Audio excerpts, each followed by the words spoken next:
Hello friends, welcome to GS Now. दोस्तों, हम लोग घटना चक्र दृष्टि कवर अप कर रहे हैं। उसी दिशा में अंतर्राष्ट्रीय परिदृश्य को हम लोग पढ़ रहे हैं। भाग 1 और 2 अंतर्राष्ट्रीय परिदृश्य का हो चुका है, भाग 3 है ये। तो हम लोग चलिए आगे बढ़ते हैं। जो भी फ्रेंड्स पहली बार चैनल पर आए हैं, ज़रूर चैनल को सब्सक्राइब करेंगे और टेलीग्राम ग्रुप से भी ज़रूर जुड़ें। ठीक है, अगर वीडियो पसंद आता हो तो उसमें हम लोग को लाइक वीडियो ज़रूर करें और अपने फ्रेंड्स के बीच में शेयर भी करें। देखिए, यहाँ इजराइल फिलिस्तीन विवाद तक हो चुका था। अब अगला देखते हैं। धोर्डो सर्वश्रेष्ठ पर्यटन गांव घोषित किया गया है। ठीक है, कौन किया है? तो संयुक्त राष्ट्र विश्व पर्यटन संगठन की पहल है सर्वश्रेष्ठ पर्यटन गांव, उसके तहत ये किया गया है। स्मरणीय तथ्यों को देखते हैं कि UNWTO की महासभा का बैठक हुआ था समरकंद, उज्बेकिस्तान में। वहाँ पे पर्यटन गांवों की सर्वश्रेष्ठ पर्यटन गांवों की सूची प्रकाशित की गई। उसी के तहत धोर्डो गांव को भी शामिल किया गया। धोर्डो गुजरात के कच्छ जिले में स्थित है। ठीक है, सभी वैश्विक क्षेत्रों से कुल 54 गांवों को इस लिस्ट में शामिल किया गया था। कच्छ के महान रण में स्थित धोर्डो वार्षिक रण उत्सव के आयोजन के लिए प्रसिद्ध है। रण उत्सव कच्छ गुजरात में आयोजित होने वाला एक सांस्कृतिक उत्सव है जो इस क्षेत्र के पारंपरिक कला, संगीत एवं शिल्प को प्रदर्शित करता है। उल्लेखनीय है कि फरवरी 2023 में भारत की G20 की अध्यक्षता के तहत प्रथम पर्यटन कार्य समूह का बैठक धोर्डो में ही आयोजित किया गया था, इसलिए इसको इम्पोर्टेंट मार्क किया हुआ है, ये थोड़ा ध्यान रखिएगा। इसके अलावा यहाँ से एक मैप बेस्ड जीएस का क्वेश्चन भी बनता है। आप लोग ज़रा गुजरात का तट देख लीजिएगा, क्रीक्स कौन कौन से हैं उनको देख लीजिएगा, और वहाँ की नदी जैसे कि लूनी नदी वहाँ पे है, इन सबको भी देख लीजिएगा। यहाँ से प्रश्न बनने की पूरी संभावना है। उल्लेखनीय है कि अब तक UNWTO द्वारा भारत के 2 गांवों सर्वश्रेष्ठ पर्यटन गांवों के रूप में सूची में शामिल किए गए हैं। धोर्डो जो है 2023 में शामिल किया गया है। इससे पहले 2021 में पोचमपल्ली जो कि तेलंगाना का एक गांव है, वहां को शामिल किया गया था। पोचमपल्ली को यहाँ के उत्कृष्ट साड़ियों के लिए भारत के सिल्क शहर के नाम से भी जाना जाता है। वर्ष 2023 में ही भारत के माडला मध्य प्रदेश को UNWTO सर्वश्रेष्ठ गांव अपग्रेड कार्यक्रम की सूची में भी शामिल किया गया था। ये अपग्रेड गांव कार्यक्रम क्या है? अपग्रेड कार्यक्रम के माध्यम से मान्यता मापदंडों रिकॉग्निशन क्राइटेरिया को पूरा करने में सहायता प्रदान करने के लिए इन लोगों को शॉर्टलिस्टेड किया जाता है। वैश्विक पेंशन सूचकांक 2023।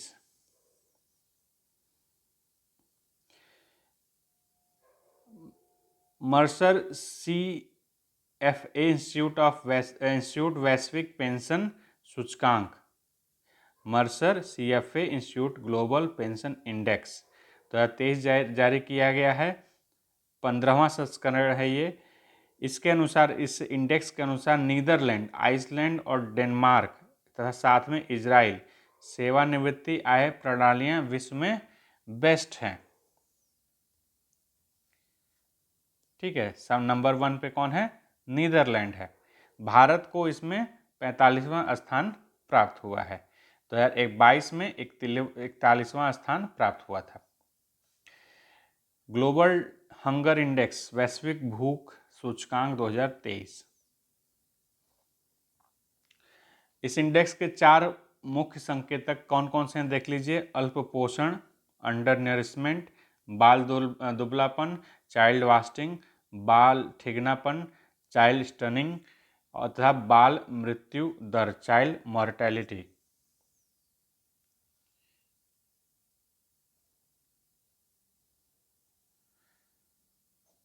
कंसर्न वर्ल्ड वाइड तथा वेल्ट हंगर हेल्प द्वारा संयुक्त रूप से वैश्विक भूख सूचकांक ग्लोबल हंगर इंडेक्स 2023 को जारी किया गया। यह 18वां संस्करण था। इसकी रिपोर्ट का जो थीम था वो था क्या था, रिपोर्ट जो था वो क्या था, खाद्य प्रणालियों को आकार देने में युवाओं की शक्ति। इस थीम पे काम किया था। The power of youth in shaping food system विषय पर केंद्रित था। क्षेत्रीय स्तर पर देखा जाए तो वर्ष 2023 में दक्षिण एशिया और अफ्रीका साउथ ऑफ सहारा को स्कोर सर्वाधिक मिला हुआ है। ठीक है।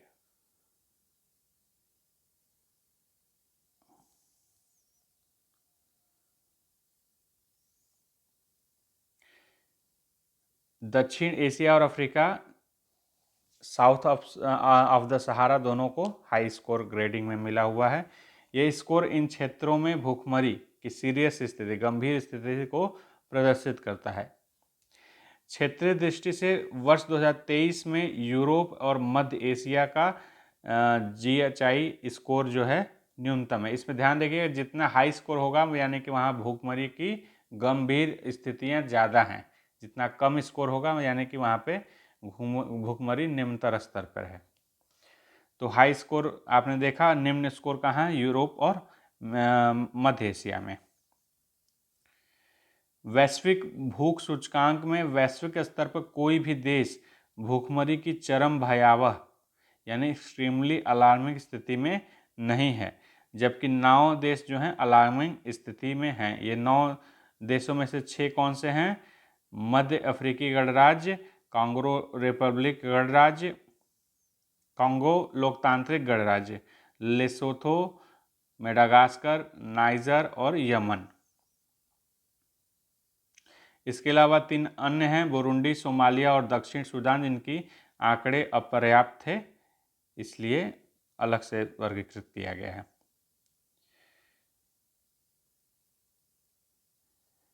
ये देखिए इंपॉर्टेंट यहाँ पे है, 5 वर्ष से कम आयु के बच्चों में दुबलापन वास्टिंग के सर्वाधिक मामले भारत में दर्ज किए गए हैं। वैश्विक भूख सूचकांक 2023 में 20 देश ऐसे शामिल हैं जिनका GHI स्कोर 5 से कम है।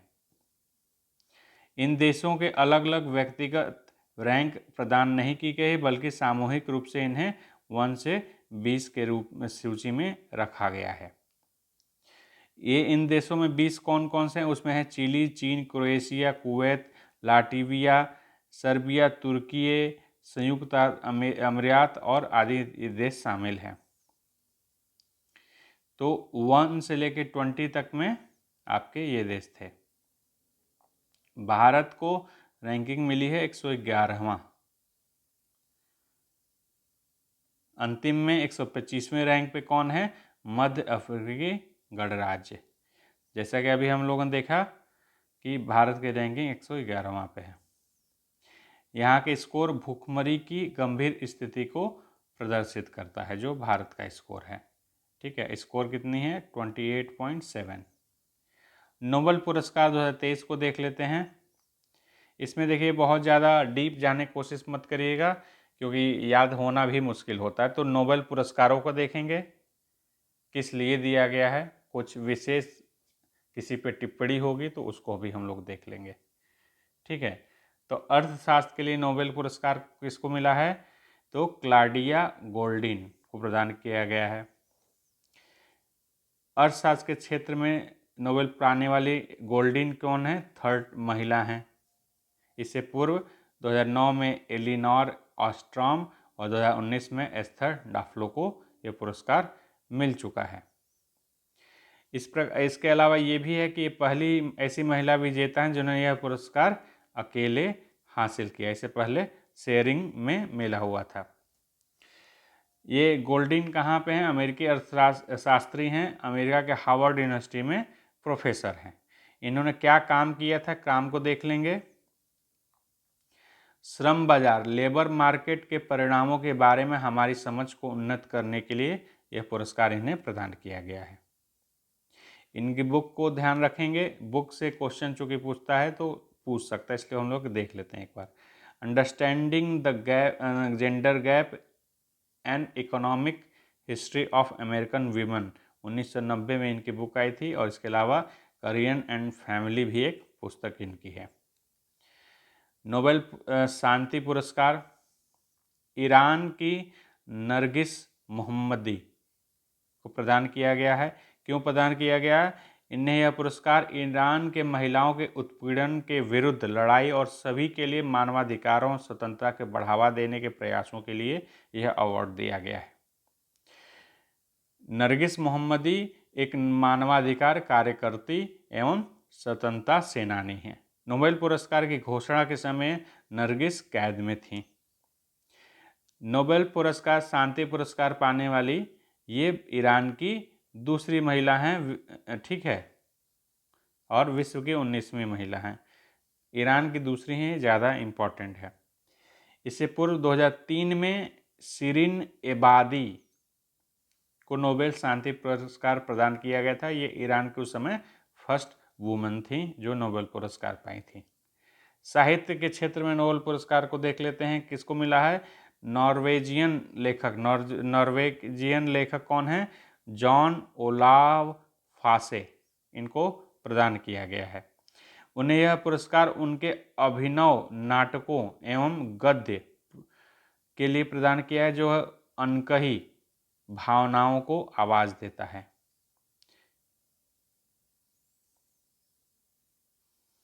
Giving the voice to the अनसेबल।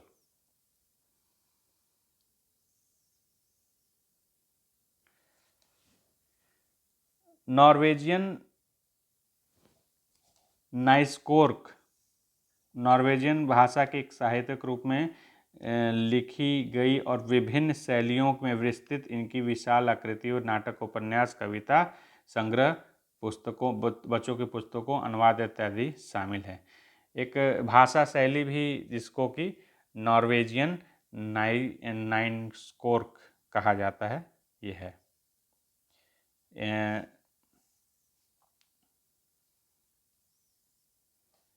जिस भाषा में लिखते हैं उनको फासे मिनिमिलिज्म के नाम से जाना जाता है। रसायन विज्ञान के क्षेत्र में Moungi G Bawendi, Massachusetts Institute of Technology, America. Louis E Brus, Columbia विश्वविद्यालय। एलेक्सी आई एकीमोव, ये हैं नैनोक्रिस्टस टेक्नोलॉजी इंक, अमेरिका की, ठीक है। इन तीनों वैज्ञानिकों को यह पुरस्कार क्वांटम डॉट्स की खोज के लिए एवं संश्लेषण के लिए प्रदान किया जाएगा। क्वांटम डॉट्स के लिए देख लेते हैं क्या चीज़ें हैं ये। क्वांटम डॉट्स का प्रयोग वर्तमान में QLED तकनीक पर आधारित कंप्यूटर मॉनिटरों, टेलीविज़न स्क्रीन को प्रकाशित इल्यूमिनेट करने के लिए किया जाता है। इसका प्रयोग LED लैंप में भी किया जाता है। साथ ही यह रोगी के शरीर में ट्यूमर वाले ऊतकों को हटाने में उसके स्वच्छ क्लियर लाइट से चिकित्सकों के मार्गदर्शन कर सकते हैं। भौतिकी क्षेत्र में पुरस्कार किसको दिया गया? 3 लोगों को संयुक्त रूप से दिया गया। पियरे एगोस्टिनी जो कि ओहियो स्टेट यूनिवर्सिटी USA के हैं। फेरेंक क्राउस जो Max Planck Institute of Quantum Optics Germany से हैं। और एनी एल हुइलियर, ये हैं लुंड विश्वविद्यालय स्वीडन से। इन 3 लोगों को क्यों दिया गया है?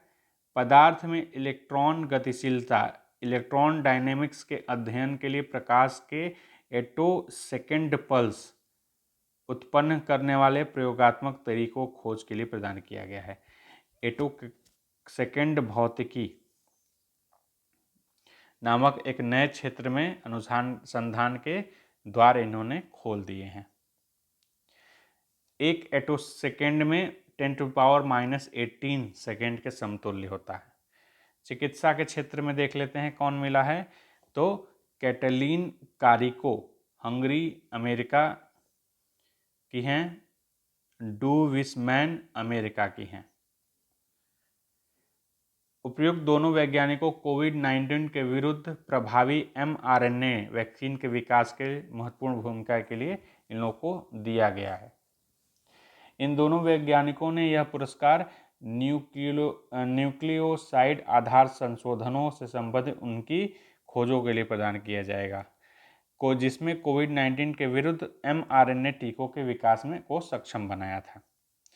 mRNA अर्थात RNA मैसेंजर RNA एक प्रकार का न्यूक्लिक अम्ल न्यूक्लिक एसिड है जो आनुवांशिक सूचना जेनेटिक इन्फॉर्मेशन का वहन करता है।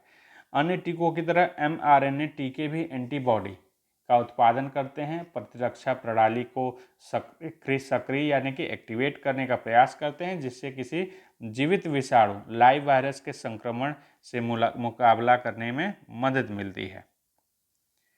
हालांकि जहां अधिकांश टीके प्रतिरक्षा प्रणाली से प्रतिक्रिया उत्पन्न करने के लिए कमजोर या मृत जीवाणु विषाणु का प्रयोग करते हैं, वही mRNA आनुवांशिक सामग्री जेनेटिक मटेरियल का मात्र एक अंश ही प्रयोग करते हैं, जो वस्तुतः एक विषाणु प्रोटीन वायरल प्रोटीन होता है।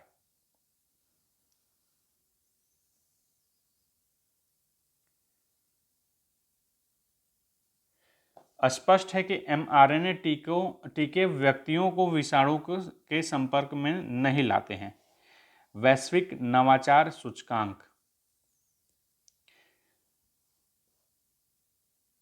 विश्व बौद्धिक संपदा संगठन वर्ल्ड इंटेलेक्चुअल प्रॉपर्टी ऑर्गेनाइजेशन वीपो द्वारा किया जाता है, सूचकांक जारी किया जाता है। इस सूचकांक का प्रकाशन द पोर्टुलन्स इंस्टीट्यूट की भागीदारी से किया जाता है। ये 16वां संस्करण था। इसका शीर्षक क्या था? अनिश्चितता की स्थिति में नवाचार, innovation in the face of uncertainty. इसमें नंबर 1 पे किसको मिला है? स्विट्जरलैंड को मिला हुआ है। ठीक है, जो लास्ट में है वो है अंगोला 132वें रैंक पे। भारत की स्थिति क्या है इसमें? तो 40वां रैंक मिला हुआ है। मध्य एवं दक्षिण एशिया में भारत को सर्वश्रेष्ठ नवाचारी अर्थव्यवस्था के रूप में घोषित किया गया है। विज्ञान एवं प्रौद्योगिकी नवाचार क्लस्टर। विश्व के सबसे बड़े विज्ञान और प्रौद्योगिकी नवाचार क्लस्टर की भी घोषणा की गई वैश्विक नवाचार सूचकांक 2023 के तहत। टोक्यो योकोहामा विश्व का सबसे बड़ा विज्ञान एवं प्रौद्योगिकी हब है। विश्व के शीर्ष 100 विज्ञान एवं प्रौद्योगिकी क्लस्टर्स में भारत के 4 शहर बेंगलुरु, दिल्ली, मुंबई और चेन्नई शामिल हैं।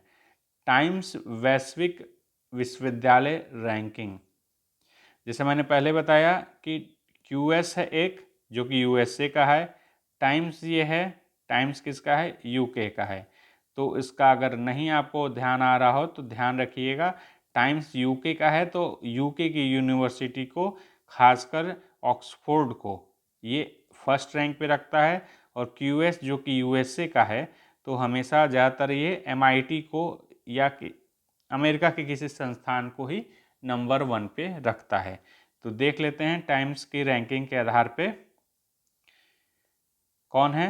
तो ऑक्सफोर्ड यूनिवर्सिटी, जैसा कि आप देख सकते हैं, नंबर 1 पे है। ठीक है, और ऑक्सफोर्ड विश्वविद्यालय इस रैंकिंग में लगातार 8 बार प्रथम स्थान पर शामिल है। भारत के कौन से संस्थान हैं? तो टॉप 200 में कोई नहीं है। कौन है? तो जैसे कि निर्फ वाले मैंने बताया था, उसमें बंगलुरु IISc बंगलुरु को दिया गया था नंबर 1, और यहाँ पे भी IISc बंगलुरु भी ही नंबर 1 पे है भारत के तौर पे। 201 से लेकर 250 तक के जो रैंक समूह है उसमें IISc बंगलुरु आता है, Indian institute of science. Uttar Pradesh के दो संस्थान जो हैं, अलीगढ़ मुस्लिम विश्वविद्यालय और बनारस हिंदू विश्वविद्यालय, 601 से लेके 800 के रैंकिंग वाले समूह में शामिल हैं। भारत संयुक्त राष्ट्र क्षमता निर्माण पहल, ग्लोबल साउथ, ये शब्द आजकल बहुत न्यूज़ में है। ठीक है, इसको मैं आप लोगों को एक फोटोग्राफ खींच के भेज दूंगा, उससे आप लोग समझ जाएंगे मेरे नोट्स का ग्लोबल साउथ को क्या किस लिए। ये मूलतः समझ लीजिए, एक मोटा मोटी बता देता हूँ। जो साउथ और नॉर्थ में बटा हुआ है पूरी पृथ्वी, तो अमूमन माना जाता है कि जो नॉर्थ के देश हैं वो ज़्यादा डेवलप हैं, ज़्यादा क्या कहा जाएगा, विशिष्टता नहीं रखते हैं, ज़्यादा अपॉर्चुनिटी उनको मिली है और ज़्यादा डेवलप्ड हैं बशर्ते कि साउथ के। तो साउथ के देशों को एक साथ करने के लिए, एक भूमिका निभाने के लिए भारत को देखा जाता है साउथ के लीडर के तौर पे। अब इसमें विवाद नहीं, कंपटीशन छिड़ा हुआ है, चीन या भारत कौन इस ग्लोबल साउथ का मुखिया बन के उभरेगा। तो ग्लोबल साउथ के लिए मैं एक क्लिप आप लोगों को फोटोग्राफ डाल दूंगा अपने नोट्स का, उससे देख लीजिएगा आप लोग। ठीक है, इधर बीच काफ़ी न्यूज़ में है, तो मेंस में बहुत संभावना है इससे प्रश्न बनने की।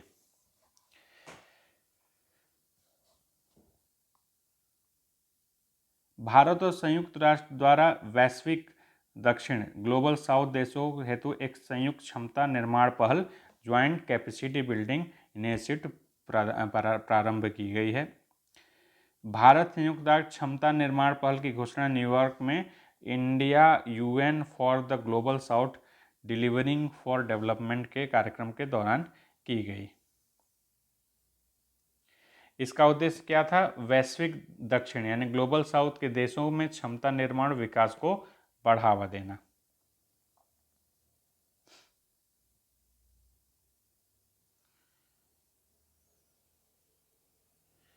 संयुक्त राष्ट्र महासभा का 78वां सत्र बहुत इम्पोर्टेंट नहीं है, बस देख लीजिए क्या है। 78वां सत्र संयुक्त राष्ट्र महासभा का शुरू किया गया, SDB शिखर सम्मेलन का आयोजन किया गया इसी में, और क्लाइमेट एम्बिशन समिट का भी आयोजन इसी में हुआ। ठीक है, संयुक्त राष्ट्र महासभा के 78वें सत्र का विषय क्या था? विश्वास का पुनर्निर्माण और वैश्विक एकजुटता के लिए फिर से जागृत करना। अगर पूछेगा भी तो बस इतना ही क्वेश्चन पेपर में पूछे जाने लायक है, इसके आगे वाला मुझे नहीं लगता पेपर में इतना लंबा छापेगा। सभी के लिए शांति, समृद्धि, प्रगति और स्थिरता की दिशा में 2030 के एजेंडा और इसे सतत विकास लक्ष्यों पर तेजी लाना इसका पूरा थीम है। मुख्य हेडिंग जितना मैंने येलो किया है वो है। डेनिस फ्रांसिस संयुक्त राष्ट्र महासभा के 78वें सत्र के अध्यक्ष निर्वाचित हुए हैं, जो त्रिनाद एवं टोबैगो से हैं। भारत 2 नए विश्व धरोहर स्थल, यूनेस्को की विश्व धरोहर सूची में शामिल हुए हैं 2 नए विश्व धरोहर स्थल। विश्व धरोहर स्थल समिति की 45वीं वार्षिक आम बैठक कहाँ आयोजित हुई थी? रियाद, सऊदी अरब में 10 से 25 सितंबर 2023 के मध्य। इस समिति ने विश्व के कुल 42 नए स्थलों को सम्मिलित किया है, जिसमें 33 संस्कृति, 9 प्राकृतिक स्थल हैं। भारत के 2 नए स्थलों को शामिल किया गया, किसको? शांति निकेतन वेस्ट बंगाल से और होयसल के पवित्र मंदिर समूह। ठीक है, भारत में कुल 42 विश्व धरोहर स्थलों में से 34 सांस्कृतिक, 7 प्राकृतिक और 1 मिश्रित श्रेणी का है।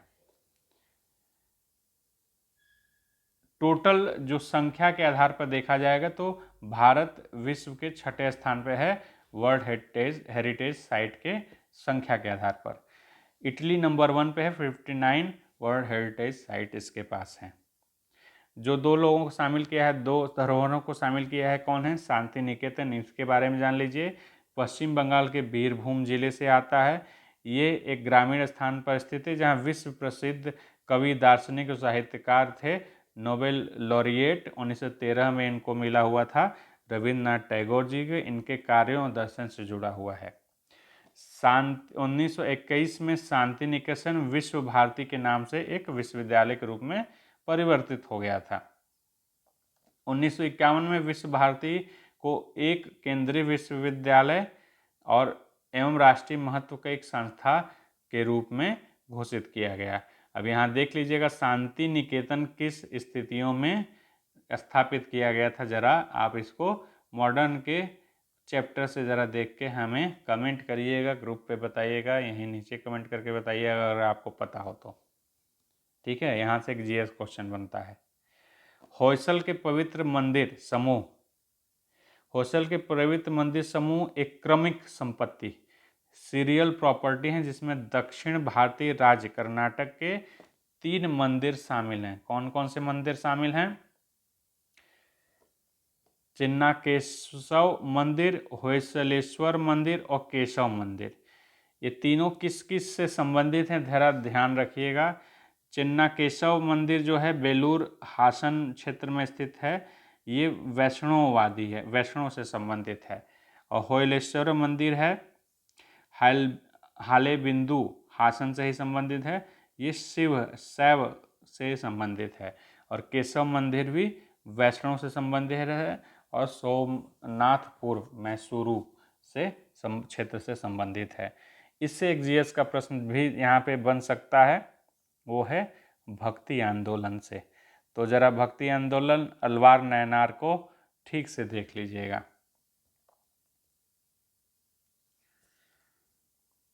12वीं-13वीं शताब्दी में निर्मित होयसल के पवित्र मंदिर समूह होयसल राजवंश के शिल्पकारों एवं वास्तुविदों की रचनात्मकता एवं कौशल को प्रमाणित करते हैं। जैसे मैंने बताया कि इस विष्णु से, शिव से और विष्णु से संबंधित हैं। केशव मंदिर वैष्णव मंदिर है जो कावेरी नदी के तट पे स्थित है, किनारे स्थित है। ठीक है, जो टोटल भारत में 42 हैं, इनकी सूची इस प्रकार है। इसमें से यूपी के जो हैं उनको देख लीजिएगा। लेते हैं हम लोग। आगरे का किला जो है उत्तर प्रदेश का, यह है। ताजमहल है उत्तर प्रदेश का। और फतेहपुर सीकरी है, ये भी उत्तर प्रदेश का। ठीक है, इसके अलावा अन्य सारे स्थान हैं। इस लिस्ट को आप लोग बुक से देख लीजिएगा। इसके अलावा एक चीज़ और बता दूं आप लोगों को,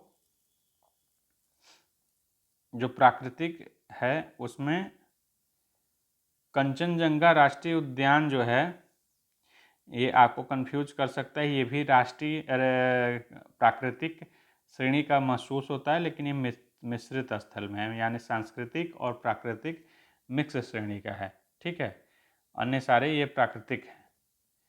तो कंचनजंगा राष्ट्रीय उद्यान मिश्रित श्रेणी का है। इससे एक और जीएस का प्रश्न बनता है, यूएन का जो बायोस्फीयर रिजर्व हैं उनको जरा देख लीजिएगा जितने हैं और लेटेस्ट कौन से शामिल किए गए हैं। ठीक है, तो बस आज के लिए इस वीडियो में इतना ही रहने देते हैं। फिर अगले वीडियो में मिलेंगे। अगले वीडियो में कोशिश करके इसको ख़त्म ही कर देंगे। अब ये अगला वीडियो हो सकता है मैं थोड़ा बड़ा बनाऊंगा और थर्ड वीडियो में कोशिश करूंगा कि टाइम मुझे पर्याप्त मिल जाएगा तो मैं जो फोर्थ वीडियो उसमें मैं इसे कम्प्लीटली ख़त्म कर दूंगा, इंटरनेशनल रिलेशंस को। ठीक है, तो चलिए मिलते हैं अगले वीडियो में। Thank you for watching GS now. अगर वीडियो पसंद आया और कुछ भी चीज़ें अब जानकारी कुछ मिली हो तो ज़रूर वीडियो को लाइक करिएगा, फ्रेंड्स के बीच में शेयर करिएगा और इसके अलावा चैनल को ज़रूर सब्सक्राइब करें और दोस्तों के बीच में भी ज़रूर इसको आगे बढ़ाइए। Thank you for watching GS Now. Take care.